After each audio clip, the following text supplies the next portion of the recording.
Hello and welcome to Reawakening the Sacred Self 2024, where we will be deepening our connection with our authentic self. My name is Frances Billinghurst, and I'm your host for and the creatrix of this event, and it's wonderful to have you here.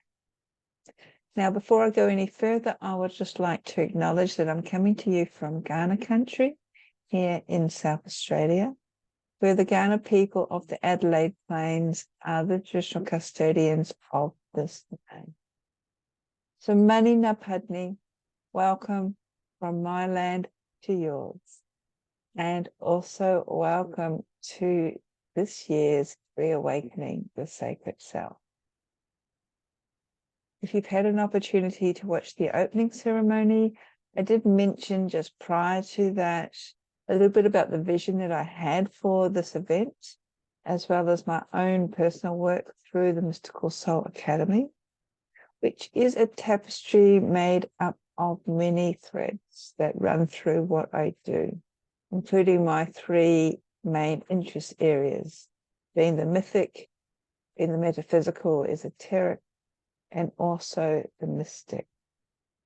So if you would like to find out a little bit more about me, because I'm not going to go into much detail here, and also learn about the various paths that my journey has taken me to date, you'll find all of this on the Mystical Soul Academy's website, which is Mystical Soul Academy, or one word.com.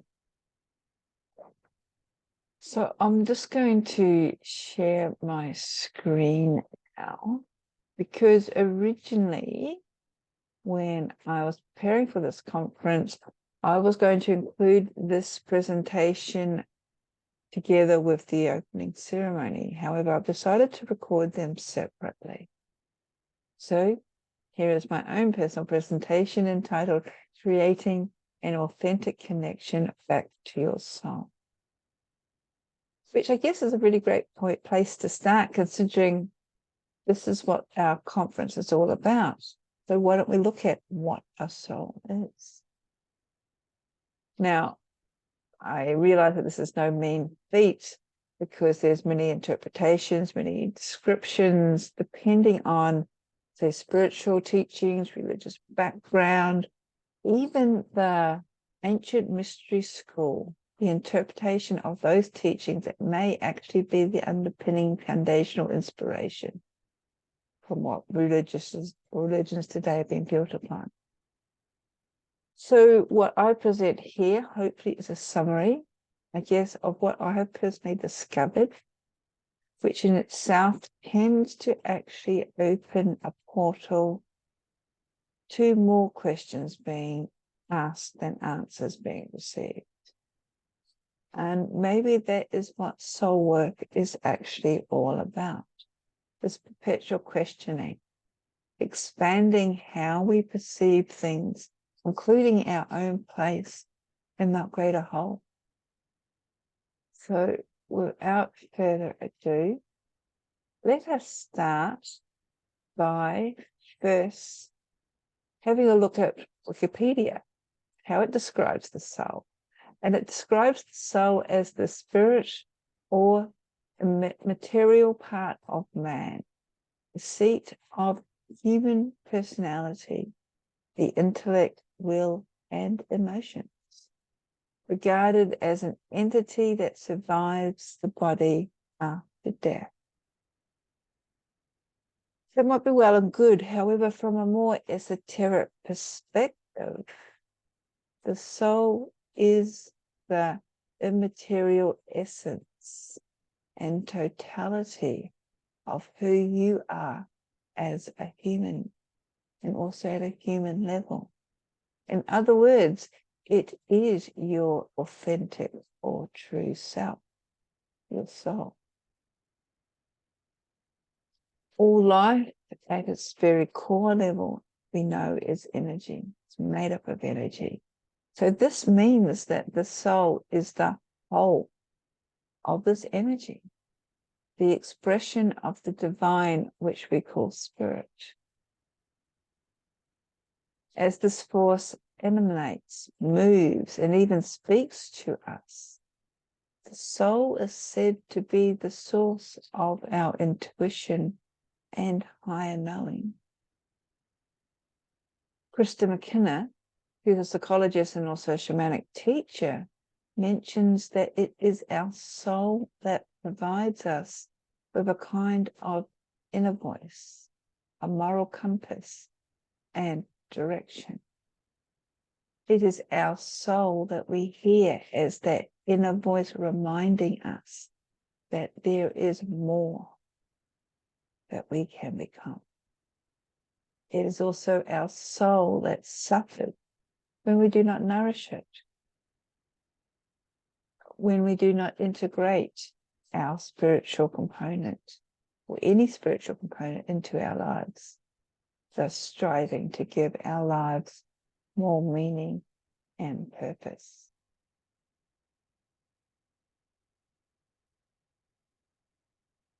And this is something that has been on our consciousness as human beings for a long time. And it's important to keep in mind that it is our soul that transforms, that emerges back into spirit, the higher consciousness, at the end of each incarnation of the physical body.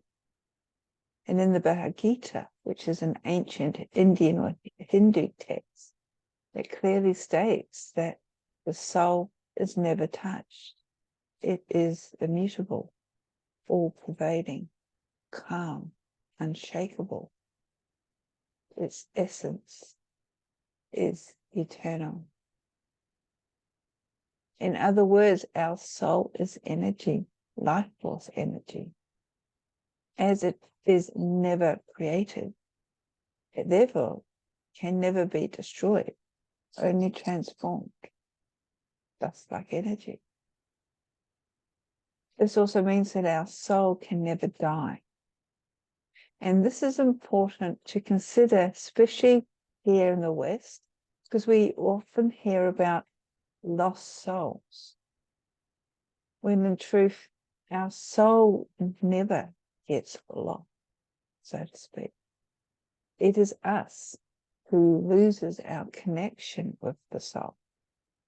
And this is usually as a result of trauma or unprocessed internal emotional or psychological wounds in the life.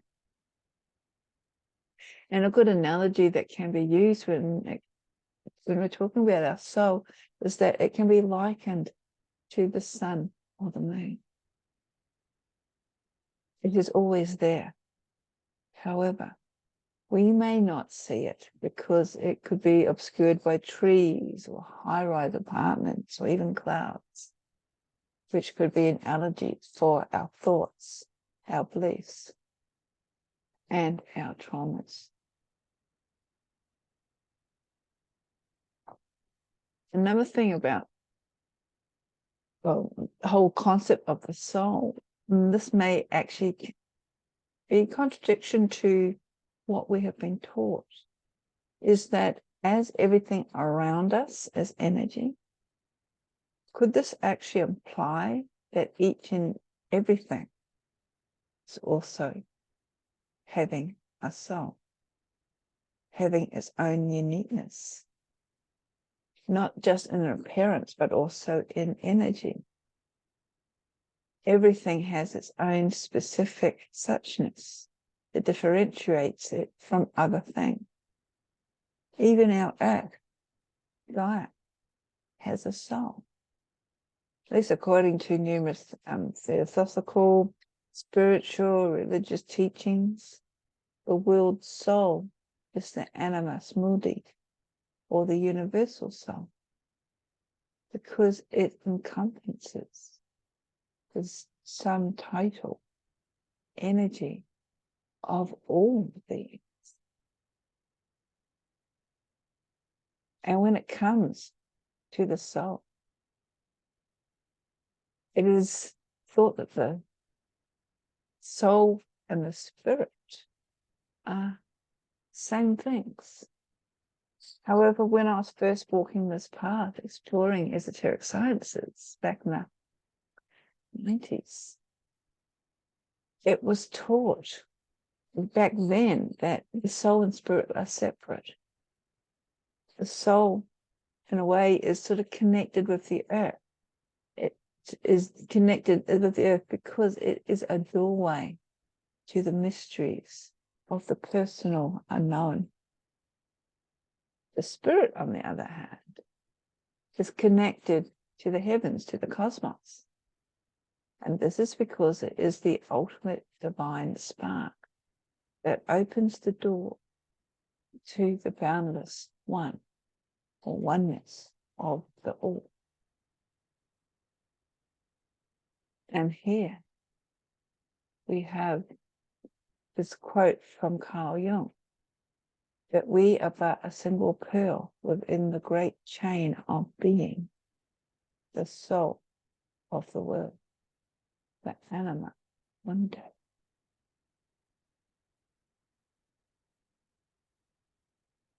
The soul is discovered on the subconscious or unconscious underworld realm, where the spirit is encountered in states of the superconscious, the upper world. So when we directly experience both the soul and the spirit, we experience mystical feelings of bliss.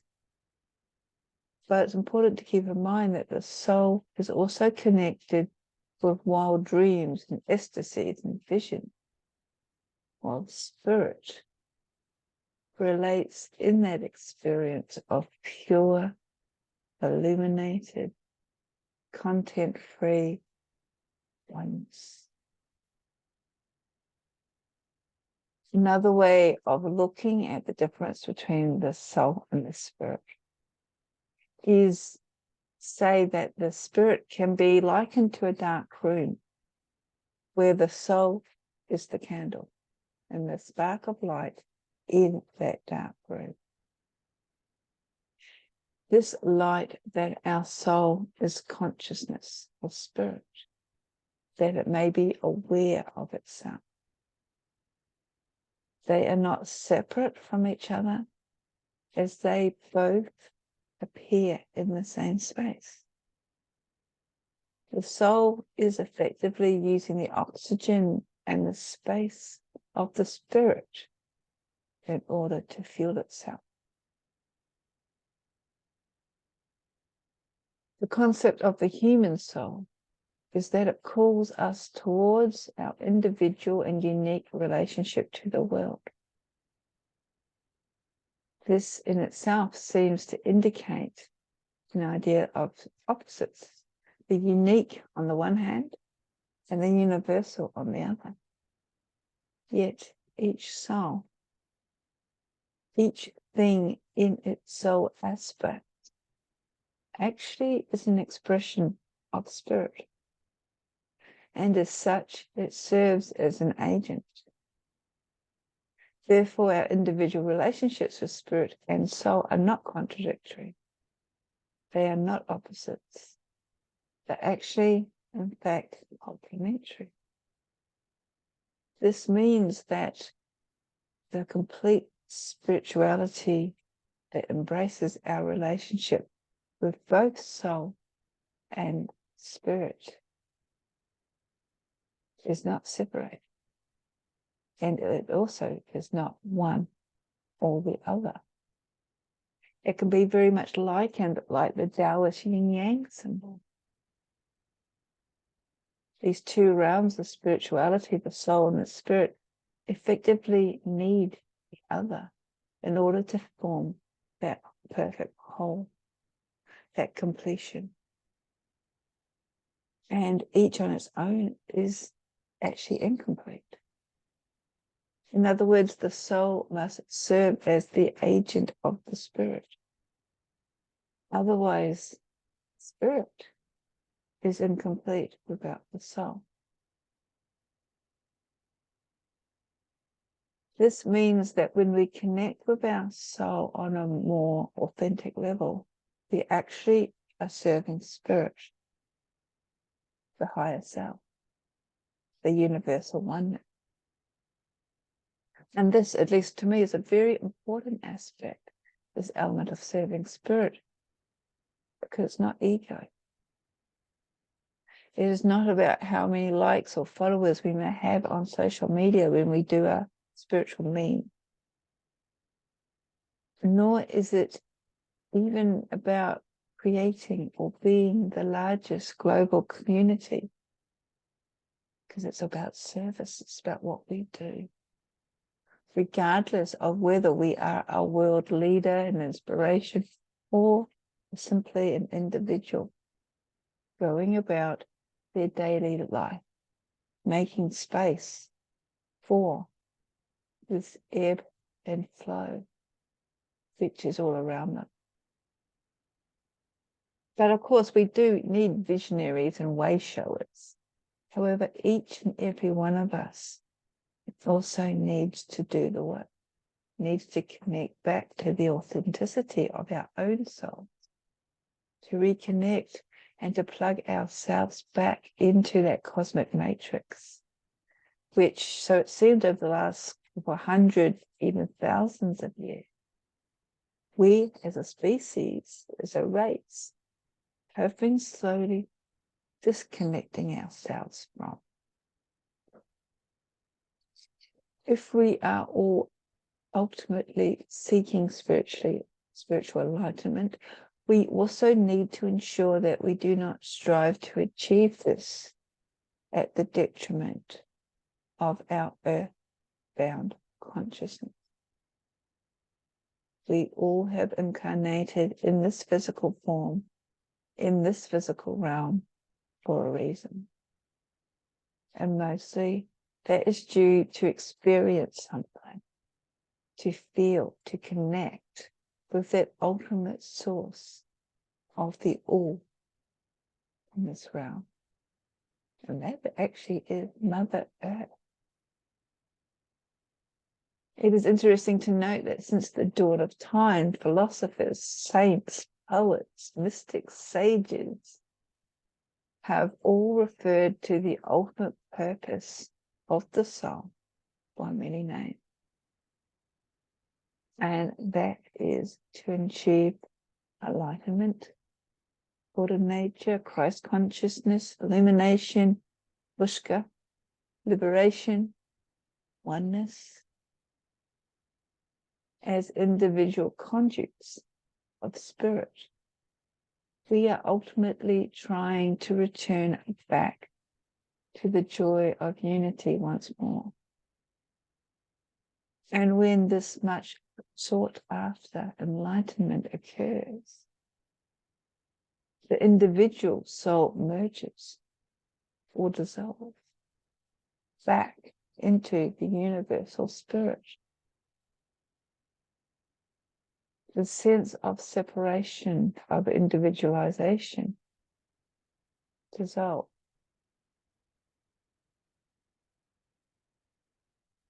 And I'd like to share with you this quote from author and motivational speaker Michael A. Singer, who says, "When a drop of consciousness that knows itself as an individual drifts back far enough, it becomes like the drop that falls into the ocean." The Atma, which is the soul, the internal sound, falls into the Paramatma, the Supreme Soul. The individual consciousness falls into the universal oneness. And that's it. It just be. Nothing more, nothing less. Because it is this sense of enlightenment that we are all striving to achieve also means the dissolving of the ego.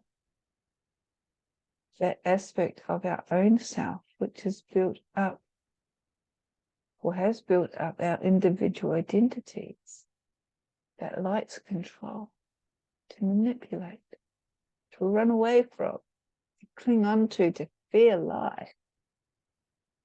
And therefore, there are many times when we may think we have actually achieved enlightenment, illumination, etc. Yet it's just a veil that the ego has manifested. So in this quote of Michael Singer, the Atman is mentioned. Now, this is a Sanskrit word meaning the true or eternal self, the essence that persists across multiple bodies and lifetimes. When it can be translated, or while it can be translated as meaning soul, in Hinduism or Hindu thought, it is often better referred to as the true self, because it relates to pure consciousness that exists beyond identification. Different schools of Hindu philosophy have different interpretations, however, and it is interesting to note that one of the key aspects of the Vaishnavas, which is one of the original Hindu texts, is know thyself, which on the surface appears to be very similar to that concept found on the Greek Delphi temple.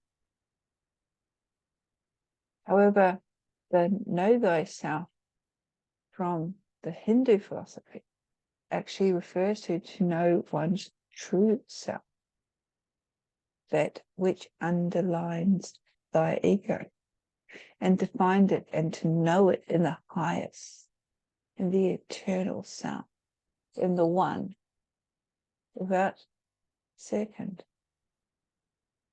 which underlies the whole world. And the Hindus are not alone in perceiving that there are multiple levels to the soul. The ancient Egyptians believed that the human body was also made up of multiple parts. And this was because that when the god Atum created the world out of chaos, he did so through utilizing his own magic. And because the earth was created with magic, this meant that the world and everything in it is also imbued with magic.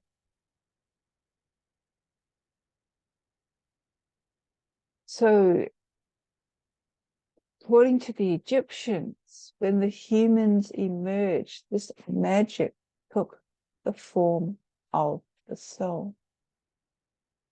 It was an external or internal, eternal force that resided in each and every one of the human beings. And due to the history of ancient Egypt stretching over such a vast period of time, possibly thousands and thousands of years longer than what we commonly realize, naturally this concept of the soul, as well as the various plants that have encompassed it, have also varied.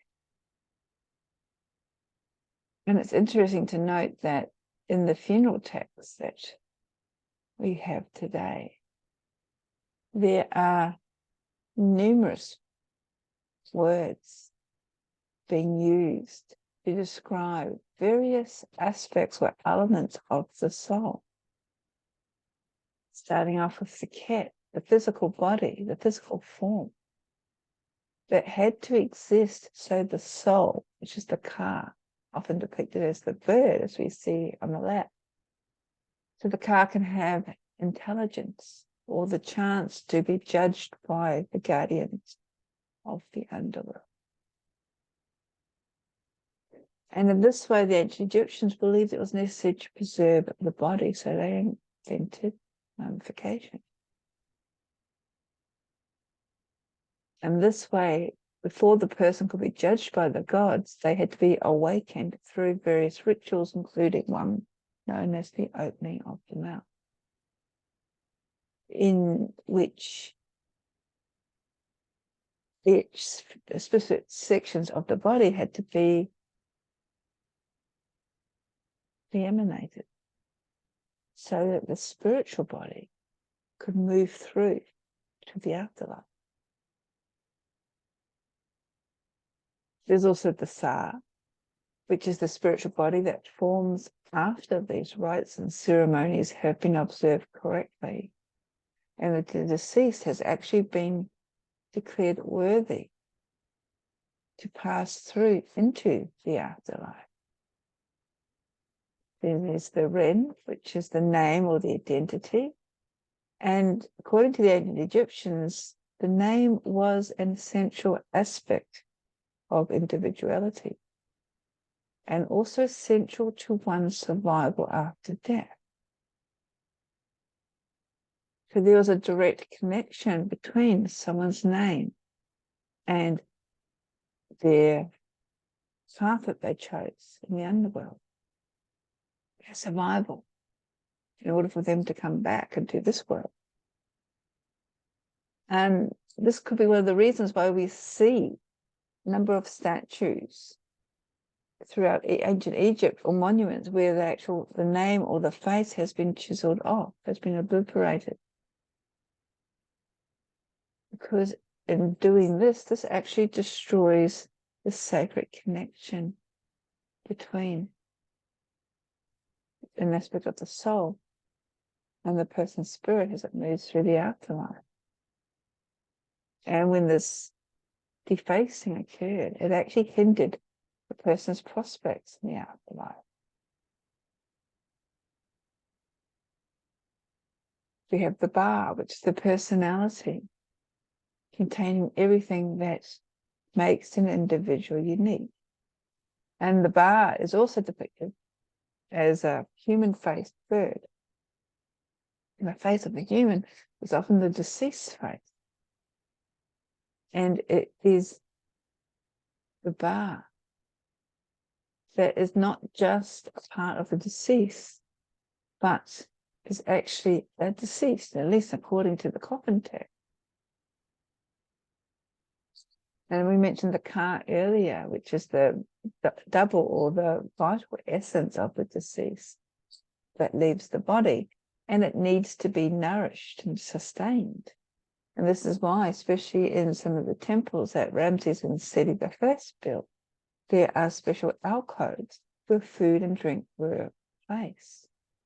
So these offerings were that for the dead. They could nourish themselves as they progressed along their journey. There's also the Ib, which is the heart. And the heart was a very important part of the Egyptian soul, as the heart was seen as the key to the afterlife. And as such, it needed to be carefully preserved and stored within the mummified body. There is the shoot, which is the shadow or the silhouette. There's the session, which is the life force of the soul that existed in the afterlife after all the judgments had been passed. And also the A, which is the intellect or all of the above spirits of the deceased, when they have successfully completed the transition from or into the afterlife, so that the deceased who has been transfigured is now often identified with light. And of course, other cultures had their own interpretations and understandings of the soul. And this has flowed through to us today.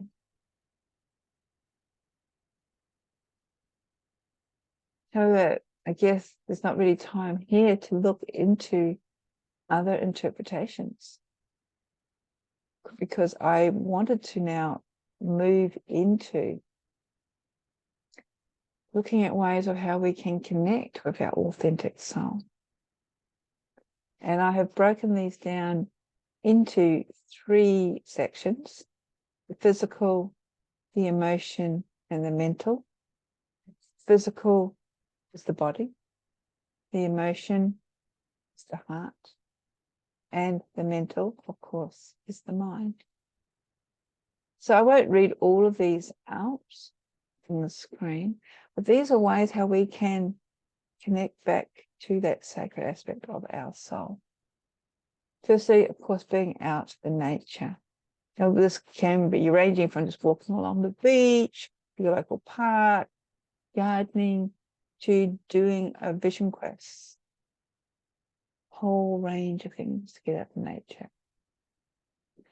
Undertaking physical disciplines such as Tai Chi and yoga, where we're moving the body. Breathwork, helping to move blockages with our own breath, to inhale and exhale. Body work, using therapeutic touch to help release the traumas that have stored in the body. Somatic psychotherapy, where we can use a combination of wisdom and healing and touch and really get into our body in order to release the trauma and generate the healing. Plant medicine seems to be very popular these days, and we don't need to just ingest plants that with their psychoactive ingredients. We can sit, we can absorb their energy as well into our own energetic field. Because remember what I said right at the beginning, everything is energy. However, if you want to ingest sort of the psychoactive qualities, I would personally recommend that you do it under the guidance of a trained shaman or plant healer. Someone who knows, because a lot of these plants are sort of borderline as to some of them can be very toxic, or sometimes you may the experience that you encounter may not be what you're prepared to face. And there's also solitude, quiet reflection, inward retrospection, dancing, singing, chanting, expressing the soul. And this is all because the body is a vessel for our soul. And connecting with it means uniting with the wisdom and the intelligence that we innately carry. The body also carries a lot of tensions and trauma. So when we release these blockages simultaneously, we also release the barriers that surround our soul. So let's move into the emotional realm, the connection with the heart. And out of these, cultivating gratitude, being grateful for what we have. Developing our intuition, which is the voice of the soul. Devotion, the act of expressing love and dedication. It could be to a higher consciousness, it could be to a guru, to a teacher. Prayer is another way of communing with the soul. So they do say prayer is when we talk to the divine, to the soul. Devotion or even meditation is when we listen. Increasing self-love practices. Embracing ourselves for all the flaws, for all the fantastic, for us all, the uniqueness of us. Philanthropy, the actively serving, helping other people with compassion, and not expecting anything back. Just doing it because we can. We're in a position where we can assist other people. In the child work, where we start looking at maybe this is that we need to heal from our childhood or beyond. And also learning to surrender, to release, to let go of any emotional pain that maybe we're hanging on to. And this is all because the heart is the doorway to the soul. And learning to dive into it actually provides us with direct access to the essence of who we truly are. Opening, expanding, removing, or even making peace with the burdens that weigh on our heart. Helps us to invite the presence of our soul into our daily existence.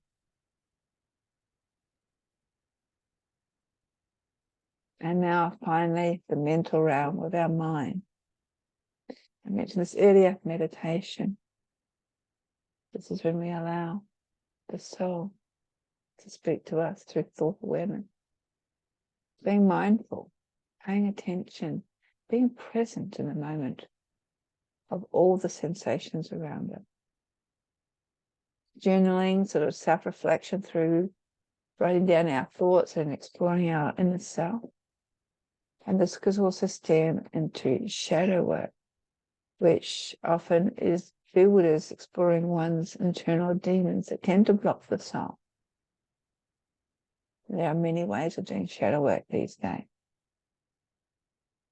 Likewise, dream work, listening to our dreams, because dreams are a gateway to the soul. Visualization, where the mental imagery is used to increase clarity, love, wisdom, etc. Parts work. This can be similar to some shamanic practices when we go off to bring back our lost connection, our lost parts of ourselves that do not feel to be integrated. And these can be done through inner archetypes, where the goal is to create, reestablish this internal harmony within ourselves so we feel comfortable within our own skin. Other work to connect us back with our authentic soul when it comes to the mind is changing our core beliefs. Reframing what may have been something that we have inherited or we have picked up on from other people, especially when it doesn't really truly align with our soul. And then spiritual psychotherapy or transpersonal counseling, where the guidance is received in the integrating and spiritual or psychological aspect. And this is because the mind perceives and expresses the soul. But when our mind is contracted, is polluted, is attached to thoughts and filled with fear, especially after what we've gone through as a collective over the last couple of years, we cannot access this essential part of ourselves. But working with the conscious and the unconscious mind will actually help us dissolve the ingrained patterns, conditioning, and even habits that obscure the divinity from within. And then there is this concept of deep listening. In Australia, especially from the Daly River people who are in the Northern Territory, this is known as Dundiri. And it encapsulates all three realms: the mental, the emotional, and the physical. And while I will share more about Dundiri prior to the closing ceremony at the end of the conference, this concept of deep listening is one that is found probably all around the world in different interpretations.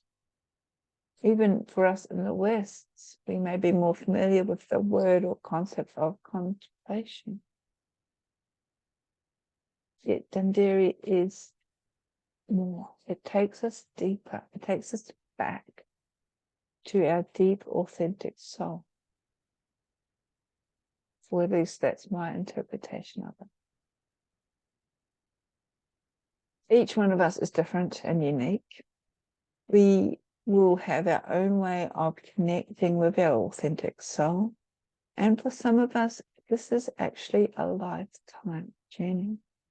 And it can be like a domino effect that when we move through the energetic blocks, identify and work with the intergenerational trauma we have experienced with the society, impacted trauma, or the acquired influences, when we start peeling back these layers of conditioning, of separation or oppression or suppression, of realization and acceptance, and eventually coming back to that place of deep inner peace, of inner knowing that being a human means we are imperfect. However, the imperfection that we have is perfect in itself. And this, in turn, makes us all very unique. And I see it almost being completely encapsulated in the Sanskrit namaste, which means the divine in me honors the divine in you. So I'm just going to stop sharing my screen here, because I realize that's quite a lot to sit with, especially if we have not been familiar with the soul on these deeper levels. And a lot of it is actually through contemplation, surrender, and reflection. And as I said, especially when it comes down to some of these aspects, especially like shadow work, in particular in dealing with intergenerational or inner child work, it isn't a quick solution, contrary to what we may wish or desire in our work.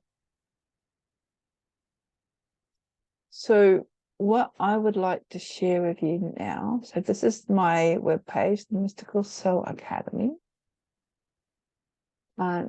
If you're a small screen like I have here, I have to go to the three little bars and click on Embrace the Shadows,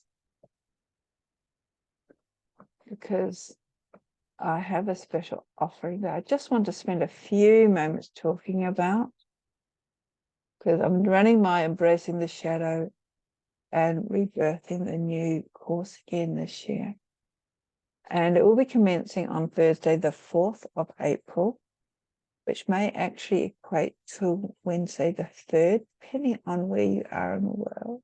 Because I am in Australia, so we tend to be ahead of a lot of people. But this is a 7-part course. I call it a deep dive into the shadowy realms of your soul and back again. Because I like the myths. So we use sacred stories, the myths, as anchor points, as portals. It will be held on a fortnightly basis. There will be live Zoom calls, which will be recorded. So even if you are not able to attend live, you'll get a recording, but also you'll have permanent access to these recordings, which can be very beneficial, because, as I said, this sort of work is not something that you can just do in, say, 7 weeks and voila, finished. It can be an ongoing journey. And the whole point of this course is to encourage you to take those deep dives into the self, to undertake those deep personal contemplations about who are you really? What makes you you? And this you, is this the you that you want to carry forth, especially at this time where a lot of astrologers and even other thought speakers are saying that the energies are lined up, that we can now create something new. So what is the new you that you're wanting to step forward, especially at this time of almost global rebirth? And I do realize that there are an increasingly number of people, of course, available these days on shadow work. And a lot of them, yes, they focus on the triggers, and that's important, especially the emotional triggers. Some of these could even be intergenerational triggers. But in my perspective, my interpretation, my own viewpoint, where a lot of these courses actually fall short is what to do once we have identified these triggers. Then what? Is there some kind of magical wand that appears to make all our issues to magically disappear? Unfortunately, no.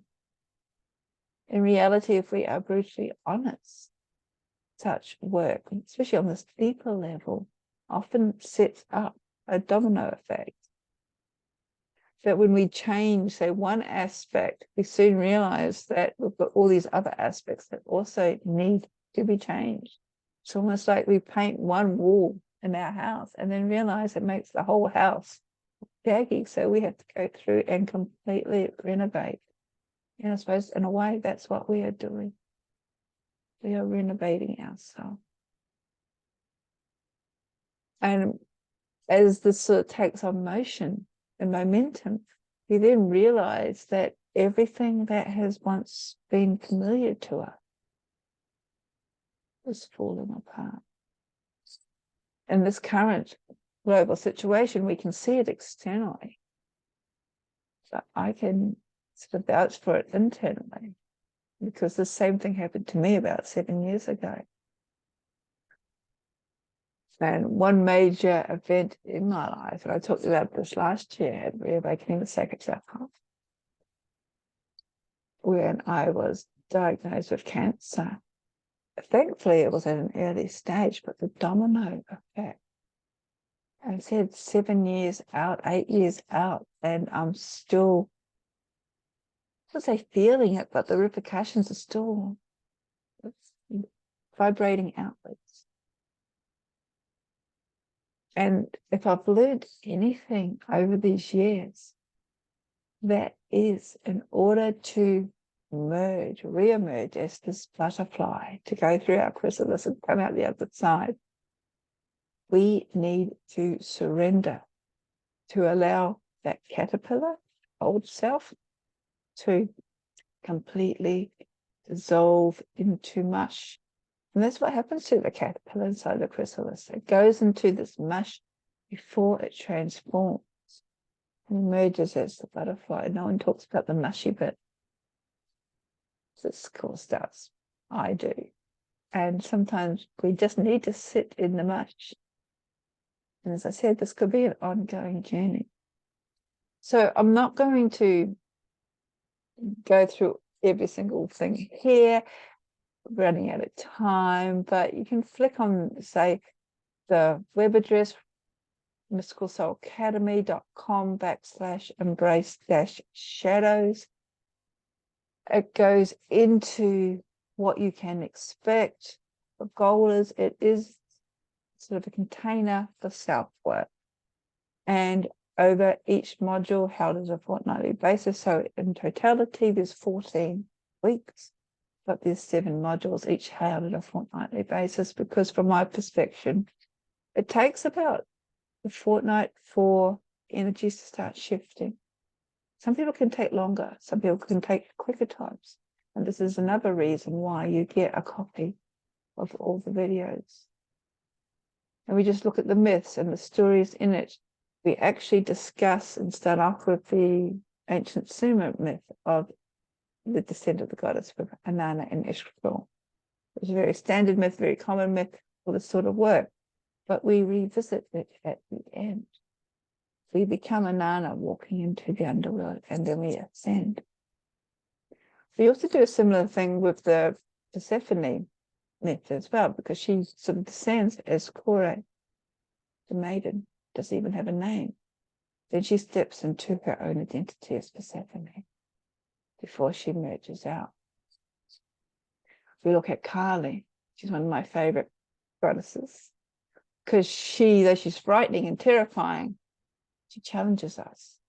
And once we step through and accept that challenge, we then are embraced by her. We use Medusa. Look at the masks that we play, the roles that we step upon.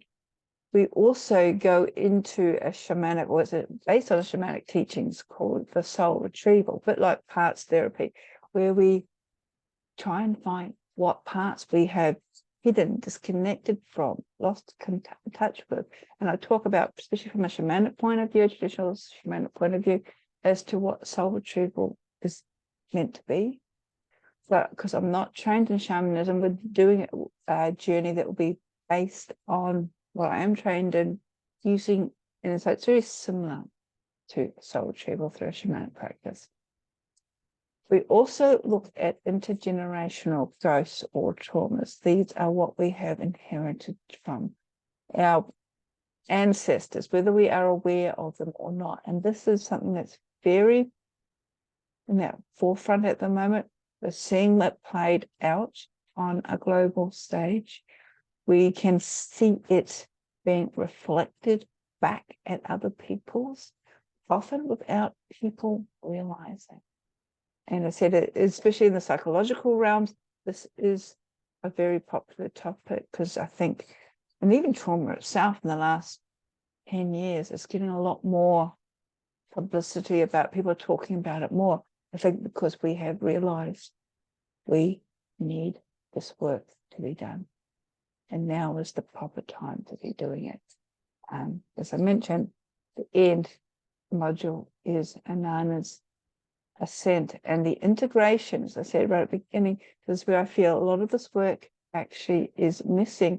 We identify the triggers, but no one helps us in integrating the next stage through. So that is embracing the shadows and rebirthing the new. So it doesn't start until April. So if you are interested in learning more, please come back to the website, mistfulsoulacademy.com/embrace.shadows, and you can find all that information there. This will give you plenty of times to explore.